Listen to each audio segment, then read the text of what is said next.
setelah kenabian, peristiwa yang dikenal sebagai atau tahun yang dikenal sebagai tahun Amul Huzni, tahun kesedihan. Ya. Sesudah Nabi SAW ditinggal wafat istrinya di tahun ke-10 setelah kenabian, maka Nabi SAW tidak memiliki lagi pelindung, suaka politik di kota Makkah. Selama ini biasanya yang menjadi pelindung beliau secara politik itu adalah Abu Thalib. Abu Thalib ini pemimpin kota Makkah yang melindungi dakwah Nabi SAW. Sesudah Abu Thalib wafat, maka Nabi SAW tidak memiliki pelindung dalam beraktivitas di kota Makkah. Ya. Maka mulailah intimidasi itu makin kuat dialami oleh Rasulullah SAW, dan Rasulullah SAW memutuskan untuk berdakwah di luar kota Makkah. Jadi memang inilah seharusnya jalan hidup seorang dai. Seorang dai itu tidak boleh menyerah, tidak boleh patah semangat. Ya, berhenti di satu titik tidak kemudian membuat dia berhenti dalam berdakwah. Dijegal di satu tempat tidak membuat dia kemudian berhenti dalam berdakwah. Nabi SAW tidak bisa berdakwah di Makkah, maka beliau memikirkan bagaimana dakwah di luar Makkah. Tak boleh berhenti. Demikian juga seharusnya kita sebagai umat Nabi Muhammad SAW harus punya prinsip seperti itu. Kita nggak bisa berdakwah di satu tempat, jangan kemudian berhenti. Apalagi hari ini wasilah dakwah itu banyak sekali, sarana dakwah banyak sekali. Ya. Kita nggak bisa berdakwah dengan ucapan, kita bisa berdakwah dengan tulisan. Kita bisa berdakwah lewat aksi sosial, macam-macam. Wasilah dakwah bisa kita lakukan. Ya. Maka ketika Nabi SAW dihalangi dakwahnya di kota Makkah, beliau berpikir untuk berdakwah di luar kota Makkah, dan beliau memutuskan untuk hijrah ke kota Taif di bulan Syawal tahun ke-10 setelah kenabian. Namun sebelumnya beliau memutuskan menikah terlebih dahulu dengan seorang wanita yang bernama Saudah binti Zam'ah radhiyallahu anha. Ini adalah seorang wanita mukminah, salihah, muhajirah. Ya, beliau pernah hijrah ke Habasyah. Ya. Dan usianya saat itu sudah tidak muda lagi. Saudah ini bukan wanita muda. Beliau seorang wanita yang sudah lumayan tua, usianya 50 tahun. Ya. Dan secara penampilan juga tidak menarik. Ya. Saudah sebagaimana namanya Saudah. Ya. Kulitnya berwarna hitam, tubuhnya gemuk. Tapi Saudah ini adalah seorang wanita yang periang, wanita yang mudah memaafkan orang lain, seorang wanita yang lapang hatinya. Dan Nabi SAW memilih Saudah untuk menjadi istrinya sesudah ditinggal wafat oleh Khadijah, karena Rasulullah SAW menilai Saudah adalah wanita yang paling cocok untuk merawat putri-putrinya khusus, merawat putri-putrinya, merawat anak-anak Rasulullah SAW, yang anak-anaknya ini akan ditinggal ketika Nabi SAW pergi ke Taif. Maka sebelum meninggalkan keluarganya, Nabi SAW menikah dengan Saudah. Sesudah itu mulailah Nabi SAW pergi ke kota Taif, ditemani oleh mantan anak angkatnya, yaitu Zaid bin Harithah radhiyallahu anhu. Ya, jarak dari Mekah ke Taif itu sekitar 60 mil atau 80 km. Ada juga yang mengukur 100 km gitu. Ya, rute yang ditempuh oleh Nabi SAW. Dan Nabi SAW pergi ke Taif ini dengan berjalan kaki. jalan kaki berdua dengan Zaid. Apakah Nabi SAW tidak bisa jika naik kendaraan? Bisa saja. Beliau bisa, misalnya membeli unta, membeli kuda. Namun perjalanan dengan jalan kaki ini dipilih oleh Nabi SAW karena akan jauh lebih fleksibel. Beliau bisa mudah beristirahat di mana saja, dan di tempat di mana saja beliau beristirahat, beliau akan berdakwah jika bertemu dengan seseorang di tempat itu, dan itu yang nanti beliau akan lakukan. Ya, sepanjang perjalanan dari Makkah ke Taif, kemudian dari Taif kembali lagi ke Makkah, ya, perjalanan ini penuh dengan misi dakwah. Siapapun yang ditemui oleh Nabi SAW, maka beliau mendakwahi orang-orang itu. Termasuk juga ketika Nabi hijrah ke Madinah. Nabi SAW hijrah ke Madinah, memilih perjalanannya itu lebih banyak jalan kaki daripada naik unta. Apakah tidak disediakan unta? Disediakan. Oleh Abu Bakar disediakan. Tapi Nabi SAW lebih banyak menghabiskan perjalanannya dengan jalan kaki. Untanya itu kemudian nanti dibawa oleh putranya Abu Bakar As-Siddiq. Jadi ini yang dilakukan oleh Nabi SAW. Sampai ada ulama yang menulis mengenai keutamaan berjalan kaki itu. Karena seringnya Nabi SAW memilih berjalan kaki sebagai sarana beliau hijrah baik ke Taif maupun ke kota Madinah. Kemudian mungkin muncul pertanyaan, apa alasannya Nabi SAW memilih kota Taif sebagai darul hijrah? Maka ada beberapa alasannya. Di antaranya adalah karena kota Taif ini adalah kota yang disebutkan sebagai salah satu dari qaryataini azim, salah satu dari dua kota yang besar. Di surat Az-Zukhruf ayat ke-31 Allah Subhanahu wa taala berfirman, "Wa qalu laula nuzila hadzal Qur'anu 'ala rajulin minal qaryataini azim." Dan mereka berkata, maka mengapa Al-Quran ini tidak diturunkan kepada seorang lelaki dari dua kota yang besar? Dua kota yang besar yang dimaksud itu adalah kota Makkah dan kota Taif. Jadi Makkah dan Taif dua-duanya kota besar.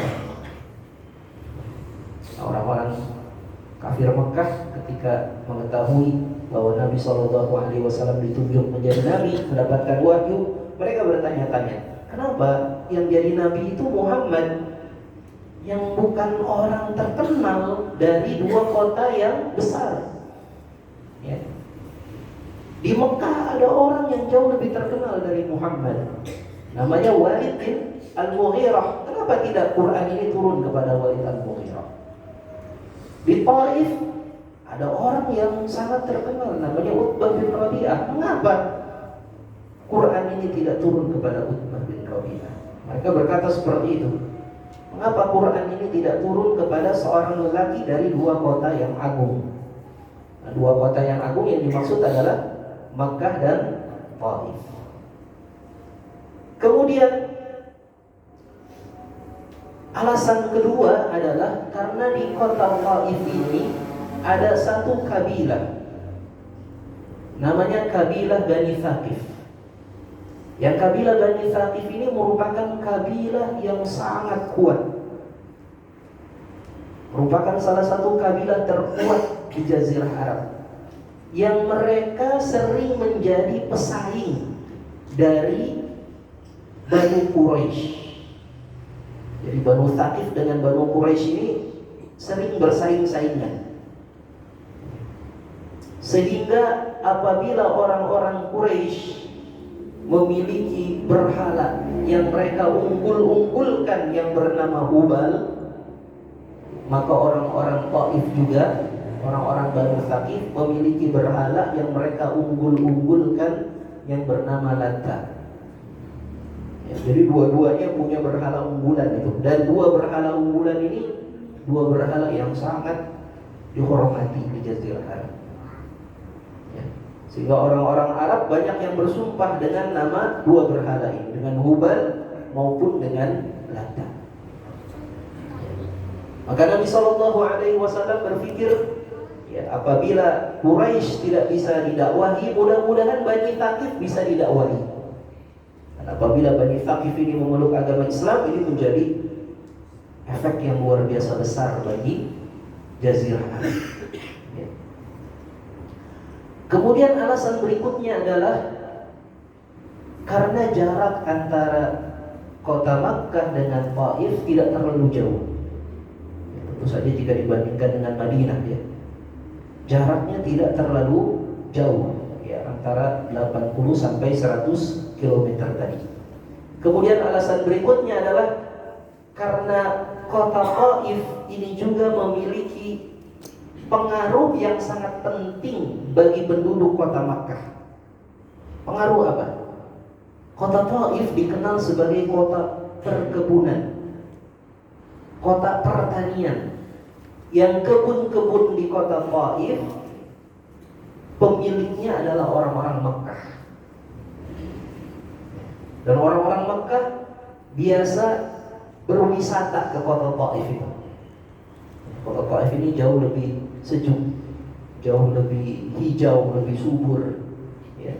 Dan orang-orang Mekah banyak yang berinvestasi, mereka punya perkebunan, punya pertanian di kota Taif, yang apabila kota Taif ini berhasil didakwahi, maka akan berpengaruh juga bagi orang-orang kota Makkah.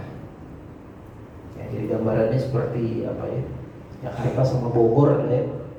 Jakarta sama Bogor itu Jakarta Makkahnya itu kota metropolitan, kota perdagangan. Bogor itu ya kota pertaniannya gitu. Orang Makkah biasa wisata ke kota Taif. Orang Jakarta biasa wisata kemana? Puncak. Nah, itu alasannya kenapa kemudian Nabi SAW memilih Taif sebagai kota yang beliau dakwahi. Maka berjalan kakilah beliau bersama dengan Zaid bin Harithah 80 km menuju Taif.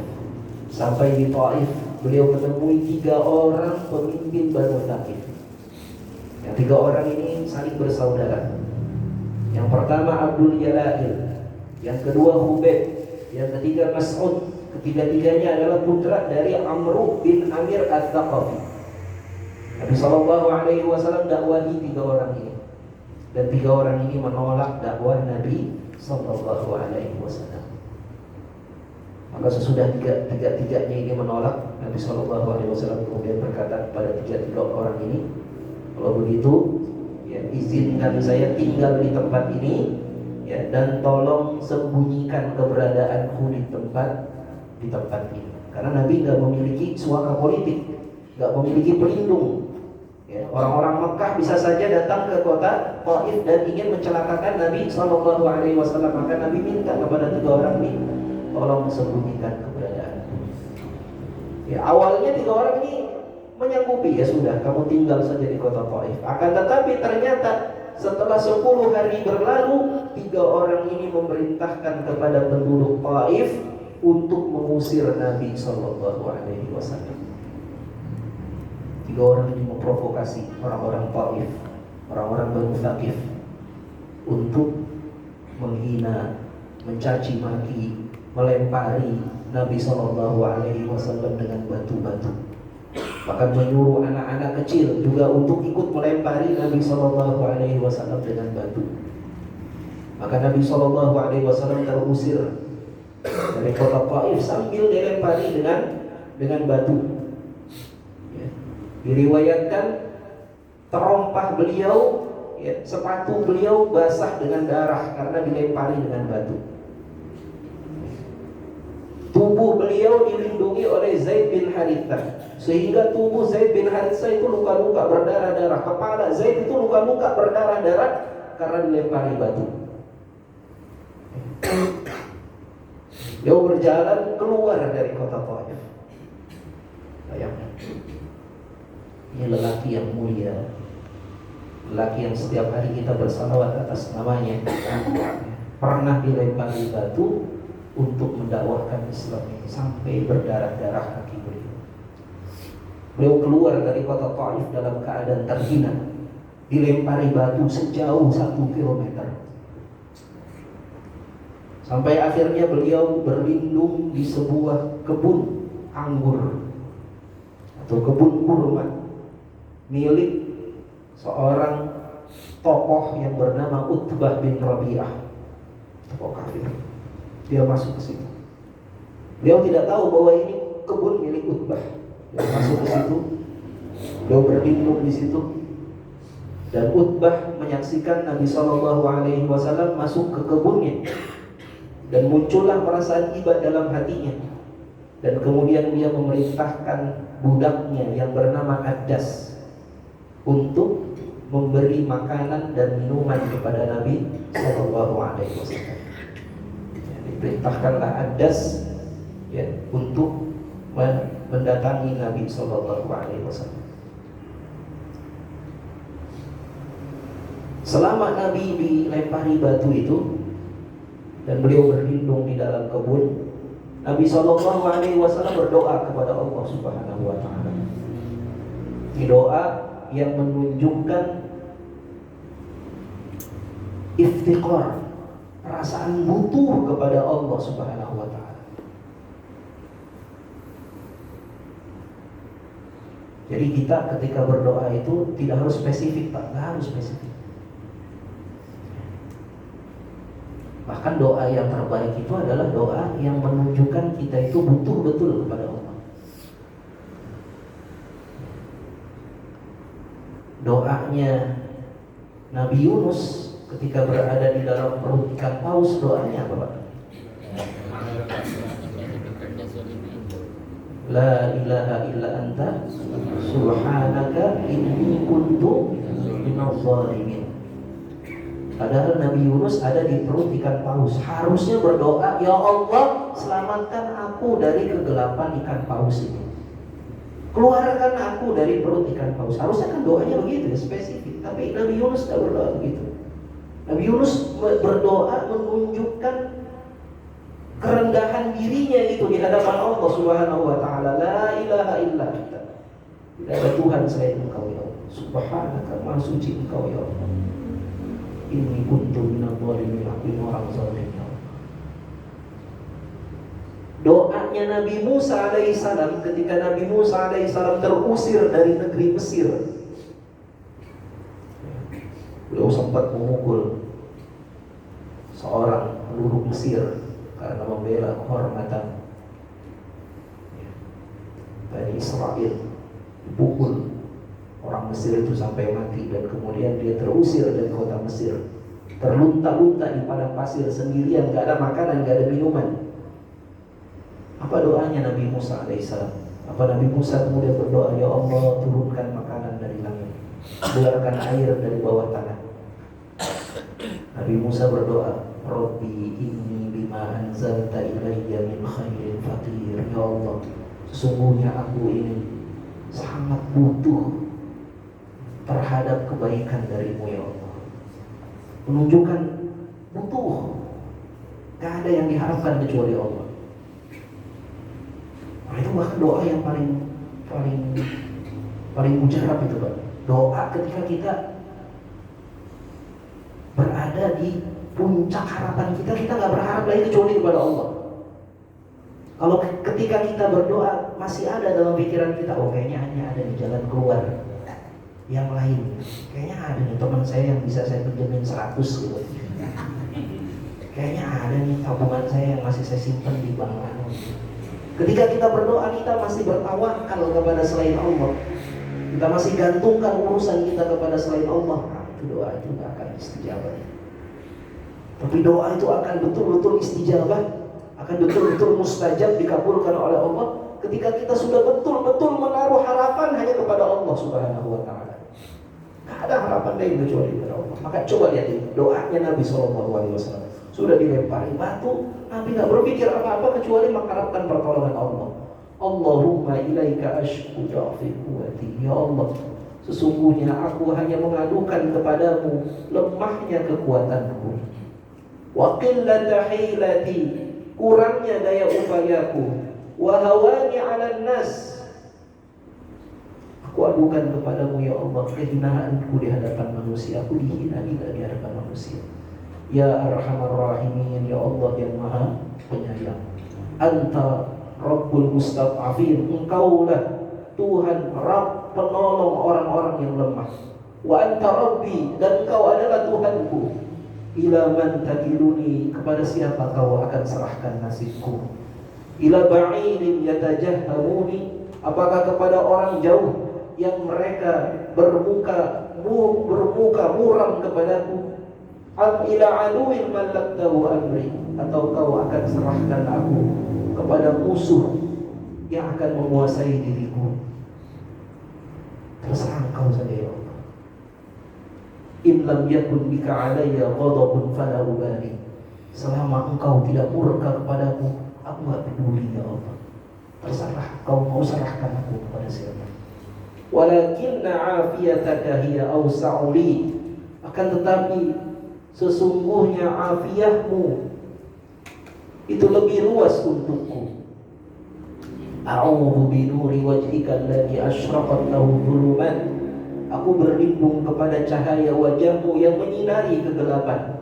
Wasaluha alaihi amrud dunya wal akhirah, yang dengan cahayamu itu membawa kebaikan di dunia dan di akhirat. Min antunzila fi ghadabi, aku berlindung dengan cahaya wajahmu itu ya Allah, agar engkau tidak murka kepadaku ya Allah. Au yahilla alayya suhtu, atau kau timpakan kemarahanmu kepadaku ya Allah. Lakal ubba hatta tarda, kepadamu lah aku adukan seluruh urusanku hingga kau ridha kepadaku. Wala haula wala quwwata illa bika, dan tidak ada daya dan kekuatan kecuali hanya darimu ya Allah. Ucapan hauqalah ini, ucapan hauqalah itu ucapan apa? La haula wala quwwata illa billah. Ucapan hauqalah ini, kata Nabi SAW, kanzun min kunuzil jannah, merupakan salah satu perbendaharaan dari perbendaharaan surga, merupakan salah satu harta di surga. Kalau kita ingin mendapatkan harta di surga yang banyak, perbanyaklah kita membaca la haula wala quwwata illa billah. Dan ucapan la haula wala quwwata illa billah sesungguhnya adalah ucapan kita berserah diri kepada Allah. Udah enggak ada lagi yang kita harapkan pertolongan kecuali dari Allah. Tidak ada daya, tidak ada kemampuan kita untuk melakukan ketaatan kecuali pertolongan Allah. Wala quwwata, dan tidak ada kekuatan untuk menghindar dari kemaksiatan kecuali dari Allah Subhanahu wa ta'ala. Karenanya orang yang sering mengucapkan hauqalah seharusnya adalah orang yang paling tawadhu di dunia, paling rendah hati di dunia. Dia tak akan sombong. Dia akan yakin bahwa semua nikmat yang Allah berikan kepadanya itu datang dari Allah, bukan dari kecerdasannya, bukan dari kepandaiannya, bukan dari kehebatannya. Bahkan dia bisa ibadah, dia bisa sholat, bisa saum, bisa zakat, bisa talabul ilm, itu juga adalah pertolongan Allah Subhanahu wa ta'ala. Dia bisa terhindar dari kemaksiatan, itu juga adalah pertolongan dari Allah Subhanahu wa ta'ala.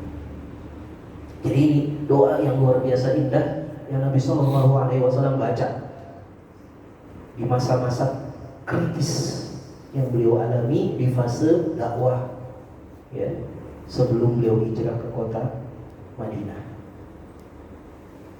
Maka saat Nabi berlindung di kebun kurma milik Utbah itu, ya, ada datang menemui Nabi budaknya Utbah, membawakan makanan, anggur dan minuman, air dingin kepada Nabi SAW. Maka Adas, ya, menghidangkan makanan dan minuman itu ke hadapan Nabi, dan Nabi mengambil makanan itu dengan mengucapkan bismillah. Beliau makan dengan tangan kanan, beliau mengucapkan bismillah. Faqala Adas, maka Adas berkata, inna hadzal kalam ma yaquluhu ahlu hadzal balad.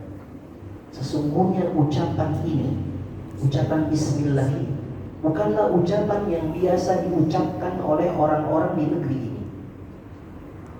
Ini ucapan aneh ini, ucapan bismillah. Faqala Rasulullah sallallahu alaihi wasallam, maka Rasulullah bertanya kepada Adas, min ayyil biladi anta? Kamu itu dari negeri mana? Wa madinuka, dan apa agamamu? Qala ana nasraniyun, kata Adas, aku ini beragama Nasrani. Min ahli Ninawa, aku berasal dari negeri Ninawa. Faqala Rasulullah sallallahu alaihi wasallam, maka Rasulullah berkata kepada Adas, min qaryatir rajulis salih Yunus bin Matta. Kau berasal dari kampungnya orang saleh yang bernama Yunus bin Matta. Kaget Adas, oh ada orang Arab kenal sama Yunus bin Matta. Qala lahu wa ma yudrika ma Yunus bin Matta, dari mana kau tahu Yunus bin Matta? Qala Rasulullah sallallahu alaihi wasallam, maka Rasulullah sallallahu alaihi wasallam bersabda, dzaka akhi, Yunus itu saudaraku. Kana nabiyan wa ana nabiyyun. Beliau adalah seorang nabi dan aku juga seorang nabi.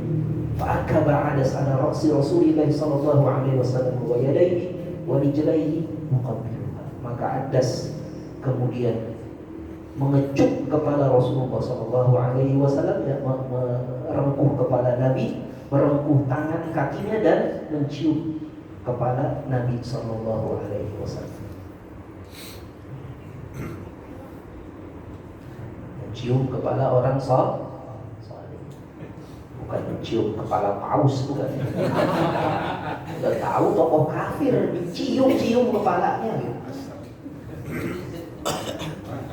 Kita kalau ketemu orang kafir, Pak, ngucapin salam aja makruh, Pak. Ngucapin salam pada orang kafir aja makruh, itu sebaiknya jangan. Ini pakai cium-cium kepala orang kafir.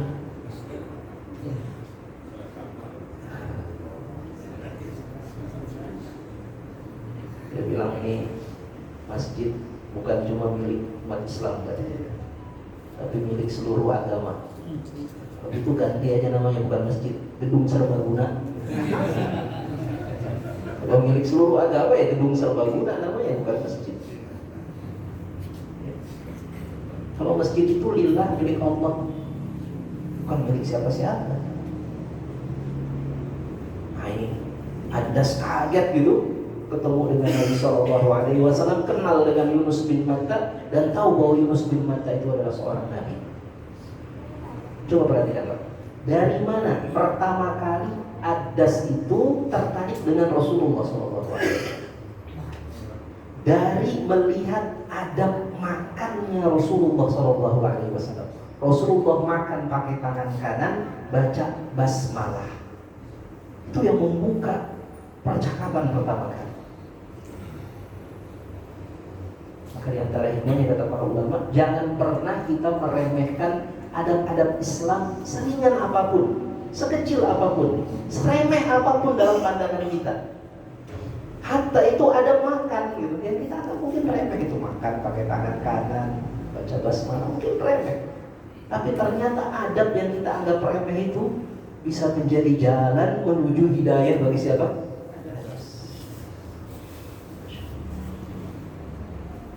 Utbah melihat dari jauh, Adas cium kepala Nabi, mencium tangan Nabi, mencium kaki Nabi.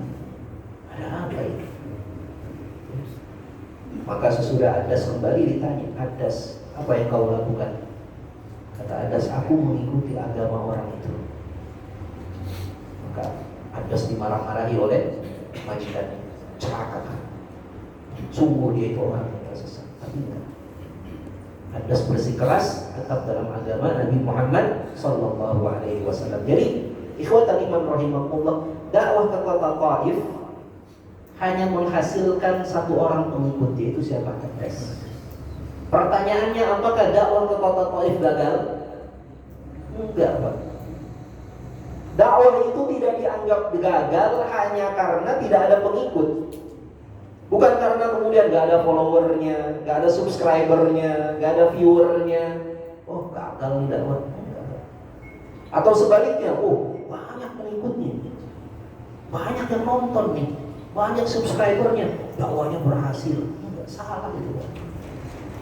Ukuran berhasil atau gagal dakwah tidak diukur dari banyaknya atau sedikitnya jumlah pengikut.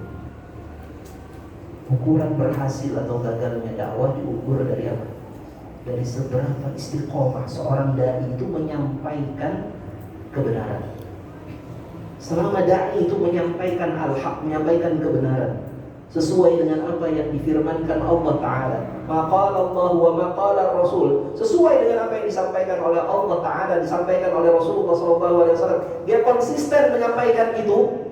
Meskipun gak ada yang mau dengar, meskipun gak ada yang mau ikut, maka dia tetap sukses. Sebaliknya dakwah itu gagal ketika apa? Ketika dia berhenti mendakwakan al-haq. Dia selimuti al-haq itu dengan kebatilan, atas nama toleransi, atas nama apa? Moderasi, atas nama macam-macam sekarang. Namanya al-haq kemudian diselimuti dengan kebatilan. Ketika itulah dakwah itu gagal. Jadi dakwah ke kota Taif gak gagal meskipun pengikutnya cuma satu, siapa tadi? Lalu Nabi SAW keluar dari kebunnya Utbah, dan di tengah perjalanan datanglah Jibril bersama dengan malaikat penjaga gunung. Tidak ada deh. Hah? Nah, kita dengar ada dulu.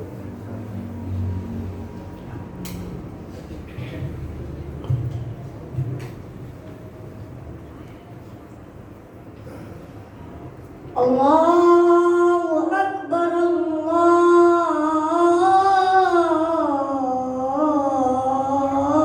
Akbar, Allahu Akbar,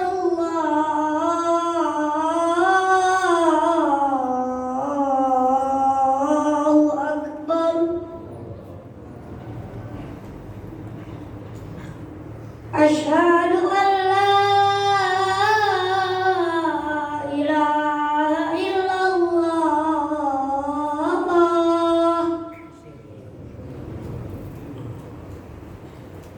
Asyhadu an la ilaha illallah.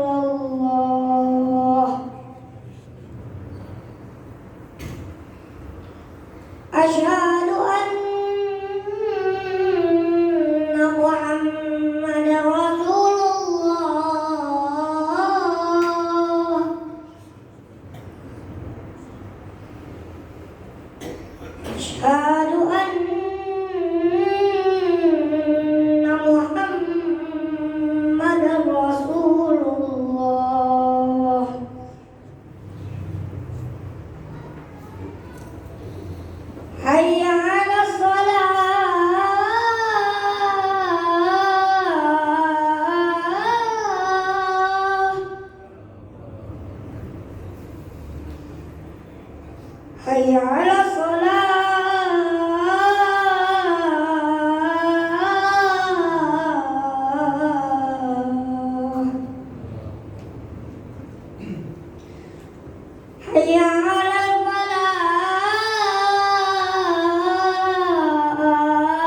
Kemudian ketika Nabi Shallallahu Alaihi Wasallam melanjutkan perjalanan, datanglah kemudian malaikat Jibril. Ini sebagaimana diriwayatkan oleh Imam Al-Bukhari dan juga Imam Muslim dari ibunda kita Aisyah radhiyallahu anha. Ibunda kita Aisyah pernah bertanya kepada Rasulullah Shallallahu Alaihi Wasallam, "Hal ata 'alaika yawmun kana ashadda 'alaika min yawmi Uhud?" Aisyah radhiyallahu anha hanya tahu masa sulitnya Rasulullah itu adalah ketika perang Uhud. Maka Aisyah bertanya, "Wahai Rasulullah sallallahu alaihi wasallam, pernahkah kau merasakan kesulitan yang lebih sulit daripada hari perang Uhud?" Qala laqad laqitu min qaumiki ma laqitu. Kata Rasulullah sallallahu alaihi wasallam, "Aku pernah mengalami kesulitan dari kaummu wahai Aisyah. Dan itulah kesulitan yang paling sulit yang pernah aku alami dari mereka." Wa kana ashadda ma laqitu minhum yaumal aqabah, yaitu peristiwa di hari Aqabah. Aqabah itu kita tahu Aqabah di mana? Kota Mekah ya? Ada Jumratul Aqabah ya, di Mina ya. Jadi Nabi SAW menyatakan hari yang paling sulit adalah hari di sekitar hari Aqabah. Ini menunjukkan bahwa peristiwa hijrahnya Nabi ke Taif itu dekat nanti dengan peristiwa Aqabah, dengan peristiwa Bai'at Aqabah. Karena sesudah Nabi tahun ke-10 ya, beliau dakwah ke Taif. Tahun ke-11 beliau berdakwah di Aqabah. Tahun ke-12 datanglah nanti orang-orang Madinah yang berbaiat di Aqabah. Jadi ini peristiwa sekitar Aqabah kata Nabi. "Idh aradtu nafsi ala ibni abdi Yalayla min abdi Kulal." Ketika itu aku pernah mendatangi ibnu Abdi Yalayl bin Abdi Kulal, yaitu tadi pemimpin Bani Thaqif. Falam yujibni, tapi ia tidak mau memenuhi harapanku. Illa ma'aradtu fanqalaqtu wa ana mahmumun ala wajhi. Maka aku meninggalkannya dengan penuh kecemasan. Falam astafiq illa wa ana biqarni ta'alib. Dan saat itu aku sampai di tempat yang bernama Qarni Ta'alib. Farafa'tu ra'si, dan aku tengadahkan kepalaku. Fa'idha ana bisahabatin, ya. Dan ternyata saat itu aku dinaungi oleh awan. Awalatni, ya, yang awan itu menaungiku. Fanadartu fa'idha fiha Jibril, dan aku melihat ternyata di awan itu ada Jibril. Fanadani, Jibril memanggilku. Faqala, lalu berkata, "Innallaha qad sami'a qawla qaumika laka." Sesungguhnya Allah Azza wa Jalla telah mendengar perkataan kaummu terhadapmu. Wa ma raddu 'alaika, dan penolakan mereka terhadap ajakanmu. Wa qad ba'atha ilaika malakal jibal, dan sungguh Allah telah mengutus malaikat penjaga gunung. Lita'murahu bima syi'ta fihim, supaya malaikat penjaga gunung itu bisa kau suruh semau engkau wahai Muhammad. Fanadani malakul jibal, maka malaikat penjaga gunung memanggilku. Fasallama alayya, mengucapkan salam kepadaku. Thumma qala, kemudian malaikat penjaga gunung berkata, "Ya Muhammad, wahai Muhammad, in syi'ta an utbiqa alaihim al-akhshabain, jika kau mau aku bisa jatuhkan dua gunung Akhshabain." Akhshabain ini dua gunung terbesar di kota Mekah. Jika kau mau, aku bisa jatuhkan dua gunung itu. Kepada siapa? Kepada penduduk Taif. Faqala Nabi sallallahu alaihi wasallam, maka Nabi sallallahu alaihi wasallam menjawab tawaran dari malaikat penjaga gunung. Bal arju an yukhrijallahu min aslabihim man ya'budullaha wahdahu la yusyriku bihi syai'an. Tidak.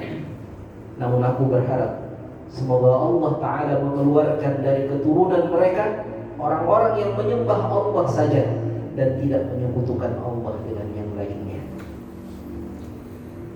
Bayangkan Pak, Nabi SAW dilempari batu oleh penduduk Taif, berdarah-darah kakinya. Allah Ta'ala cemburu, Pak. Marah Allah. Nabi itu Khalilullah, Khalilur Rahman, kekasihnya Allah, kekasihnya dilempari batu. Maka Nabi SAW ditawari oleh Allah Ta'ala, kalau kau mau, suruh itu malaikat penjaga gunung balas, lempar batu, dibalas dengan apa? Lempar gunung.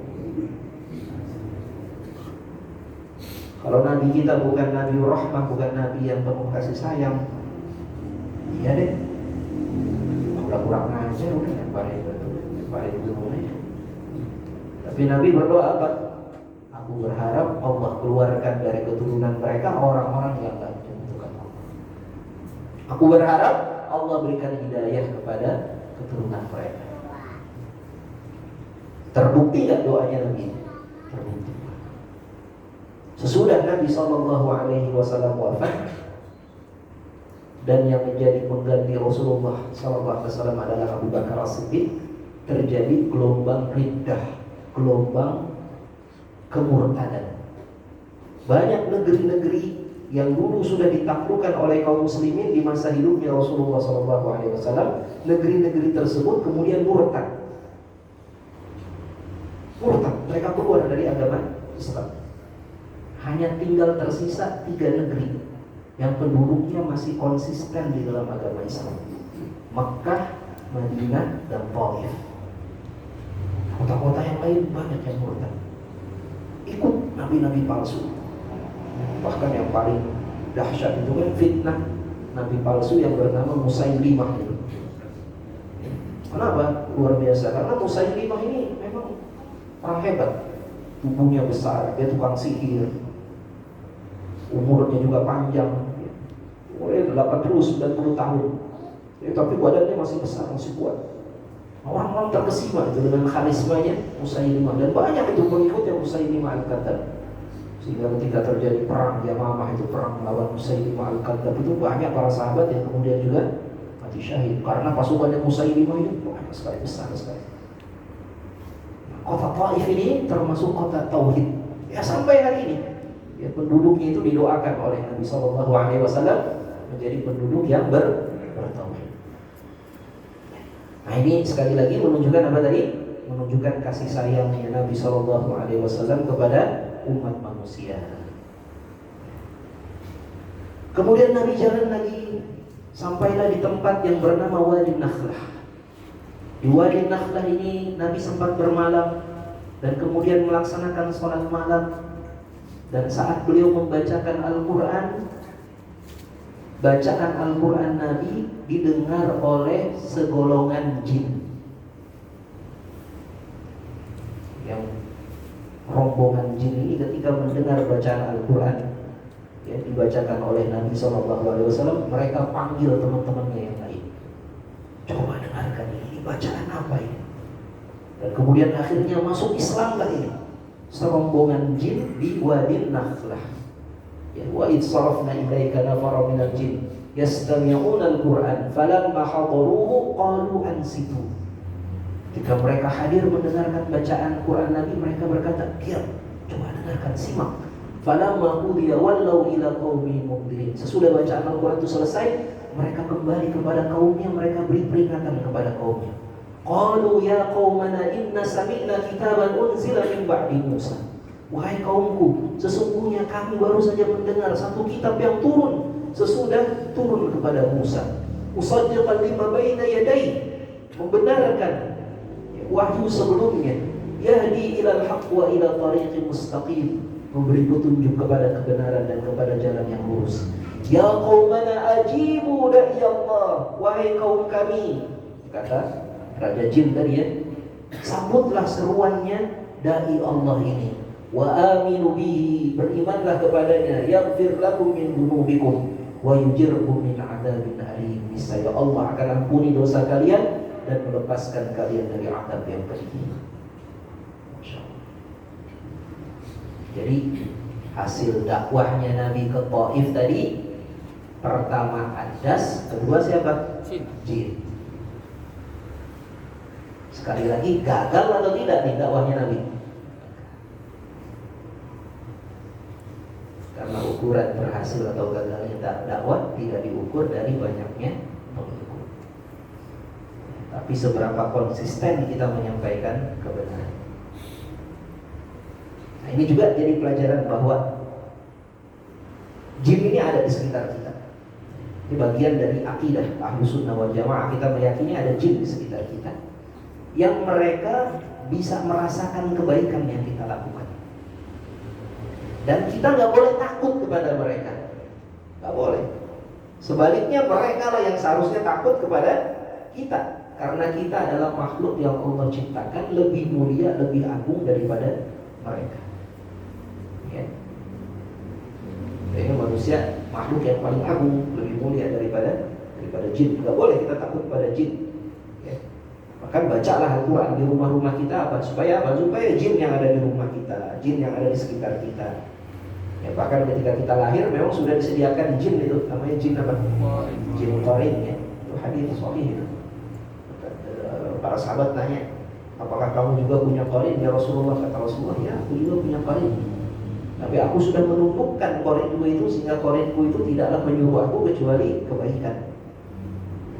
Jadi kita tumbuhkanlah qarin jin yang ada di sekitar kita dengan kita melakukan amal-amal saleh. Gitu. Tapi nggak boleh fokus dakwah kepada jin. Ini nggak diajarkan. Nabi nggak fokus dakwah kepada jin. Nabi tidak menyengaja datang ke satu tempat manggilin jin gitu. Undang jin datang, kemudian didakwahi. Nggak boleh.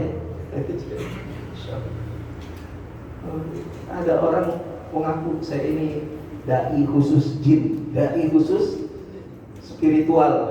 Nggak boleh, nggak ada, nggak pernah dicontohkan. Ada orang kesurupan ya kita ruqyah, jinnya suruh keluar. Kalau jinnya jin kafir suruh dia masuk Islam, tapi bukan dengan sengaja. Ayo kau panggil teman-teman kamu, ayo suruh semua pada masuk. Ya, kemudian didakwahi, bukan dari sengaja kayak begitu. Kalau memang dia masuk ya sudah kita dakwahi, disuruh keluar. Kalau dia muslim, kalau dia kafir, kita ingatkan dia, suruh dia untuk masuk Islam. Tapi tidak boleh kita fokus dakwah kepada golongan jin. Mendekati kota Makkah, Nabi SAW mengirim surat ke beberapa tokoh-tokoh kota Makkah supaya mereka mau menjadi pelindung Nabi, memberi suaka politik pengganti dari Abu Thalib. Ada beberapa nama yang disebutkan di Ar-Rahiqul Maktum, ada sekitar 3 nama, tapi yang menyambut ya permintaan Nabi itu adalah seorang tokoh yang bernama Mut'im bin Adi. Mut'im bin Adi ini masih kafir. Mut'im bin Adi ketika mendapatkan surat dari Nabi, ya, kemudian beliau bersedia, ya sudah, saya akan jamin keselamatan Muhammad selama ada di kota Makkah. Maka Mut'im bin Adi panggil semua anak-anaknya, semua tentara-tentaranya, siapkan senjata untuk melindungi Nabi SAW ketika masuk ke kota Makkah. Maka Nabi SAW masuk kota Makkah dengan perlindungan dari keluarganya Mut'im bin Adi. Abu Jahal ketika melihat Mut'im bin Adi ya, mengawal Nabi Muhammad SAW, Abu Jahal kemudian bertanya, wahai Mut'im, apakah engkau sudah menjadi pengikutnya Muhammad atau hanya sekedar melindungi Muhammad saja? Kata Mut'im, tidak, aku tidak menjadi pengikutnya Muhammad, aku hanya melindungi saja. Abu Jahal, ya sudah kalau begitu ya tak ada masalah. Tapi kalau engkau menjadi pengikutnya Muhammad, kami akan perangi engkau. Tapi kalau engkau hanya menjadi pelindungnya, maka tidak masalah. Maka Nabi SAW sangat terkenang dengan jasanya Mut'im bin Adi ini. Sampai-sampai ketika selepas perang Badar dan Nabi SAW mendapatkan tawanan yang banyak dari orang-orang kafir kota Makkah itu, ya, Nabi SAW berkata di hadapan para tawanan itu, ya, "Lau kana al-Mut'im bin Adi hayyan thumma kallamani fi haula'i la taraktumuhum lahu." Kata Nabi SAW, kalau saja Mut'im bin Adi hari ini masih hidup dan dia mengajak bicara kepadaku tentang nasib kalian ini, niscaya aku akan bebaskan kalian. Kalau Mut'im bin Adi yang meminta supaya aku bebaskan kalian, menunjukkan betapa besarnya jasanya Mut'im bin Adi kepada Rasulullah SAW. Rasulullah ingin bebaskan ini orang-orang kafir kalau Mut'im bin Adi yang minta secara langsung. Tapi Mut'im bin Adi ketika itu sudah wafat, ya. Sudah wafat. Jadi sekali lagi ini membenarkan apa yang disabdakan oleh Nabi SAW bahwasanya seringkali agama Islam ini ditolong oleh orang fasik, ditolong oleh orang kafir. Mut'im bin Adi kafir, tapi dia menolong agama Islam. Boleh atau tidak? Boleh. Boleh juga kita minta pertolongan orang kafir ya dalam menolong agama Islam, boleh. Ya, asal tidak ada tidak ada syarat supaya kita menggadaikan akidah kita. Kita minta tolong pada orang kafir, tapi kemudian orang kafir itu menyuruh kita untuk beribadah dengan cara ibadah mereka, itu nggak boleh. Kalau kita menggadaikan akidah mereka, akidah kita, itu tidak boleh. Demikian ya, wallahu a'lam bishawab. Inilah dakwah Nabi sallallahu alaihi wasallam ke kota Taif. Ya, Nabi tidak mendapatkan banyak input dari kota Taif, tapi dari kota Taif ini kita bisa, dari dakwah Nabi ke kota Taif ini kita bisa ambil pelajaran istiqomahnya Nabi, konsistennya Nabi dalam berdakwah. Beliau adalah orang yang sangat gigih ya dalam mendakwahkan Islam. Ya, dan ini nggak berhenti. Ketika Nabi masuk ke kota Makkah, beliau berdakwah lagi, ya, sampai kemudian dakwah beliau lebih bersemangat lagi sesudah Allah Subhanahu wa taala menghibur hati Nabi sallallahu alaihi wasallam dengan perjalanan Isra dan Mi'raj. Insyaallah akan kita bahas pada pertemuan yang akan datang perjalanan Isra dan Mi'rajnya Nabi sallallahu alaihi wasallam sebagai bentuk hiburan Allah Subhanahu wa taala kepada Nabi sallallahu alaihi wasallam. Yang sesudah itu Nabi akan makin giat lagi dalam berdakwah. Demikian wallahu a'lam bishawab. Mudah-mudahan ada manfaatnya apa yang kita kaji malam hari ini. Kita cukupkan, kita tutup sama-sama dengan baca doa kafaratul majlis. Subhanakallahumma wa bihamdika asyhadu an la ilaha illa anta astaghfiruka wa atubu ilaik. Walhamdulillahi rabbil alamin. Wa lakum minkum. Assalamualaikum warahmatullahi wabarakatuh.